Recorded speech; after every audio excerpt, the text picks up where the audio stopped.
My name is Jack O'Brien, and recently I participated in a quality assurance experience with 5 other university students: Nicholas Wadsworth, Lachlan Bailey, Chase Carey, Chris Papadimitriou, and Amelia Graham. All our minor subject areas are mathematics, which is the marking samples we used.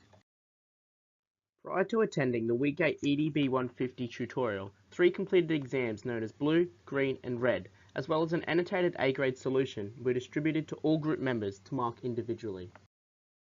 After reading the clear instructions of the task, I worked through each exam paper, leaving annotations on each question and constantly linking these to the criteria. As well as this, I provided all students a grade for each question, criteria strand, and their overall exam paper. Blind marking these exams and not knowing the context of the class was personally quite difficult for myself to make reasonable and perfectly accurate judgments.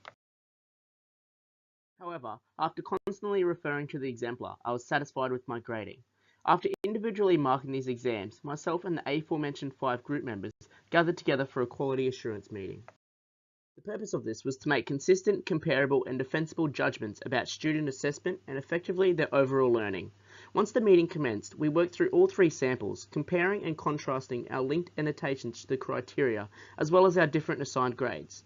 There were instances of disagreement, however all contrasting views were professionally resolved and justified to reach an overall consensus. The following video demonstrates this. I did, because it is limited, but it is slightly limited, but probably not going So why because did he's you take making marks off? making some assumptions, but It's not an assumption, it's an actual theory though.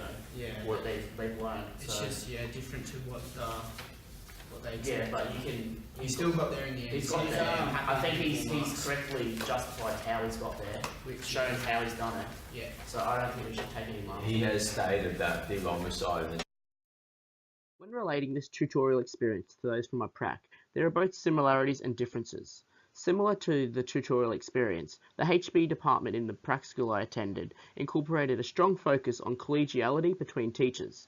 As opposed to marking a theory exam, my prac experience instead consisted of assessing students on their practical work in HB swimming lessons. So in contrast to the formal setting of the tutorial, this instead consisted of more informal methods such as team teaching, teacher discussions, and dual observations.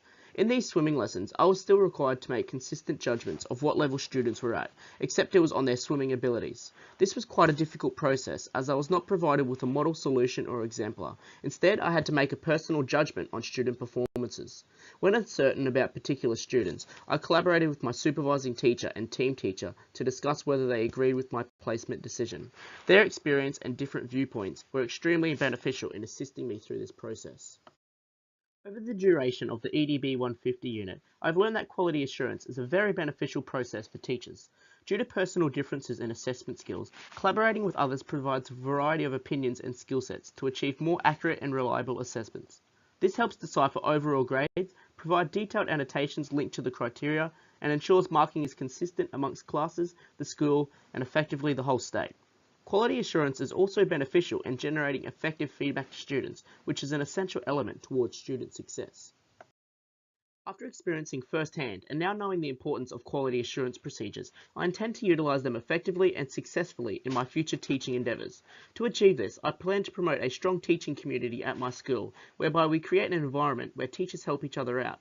In this teaching community, specific strategies I plan on using are firstly, cross-marking with other teachers from the same subject area who are unbiased. Secondly, collegiality and team teaching, which means dual observations and generally discussing lessons with them.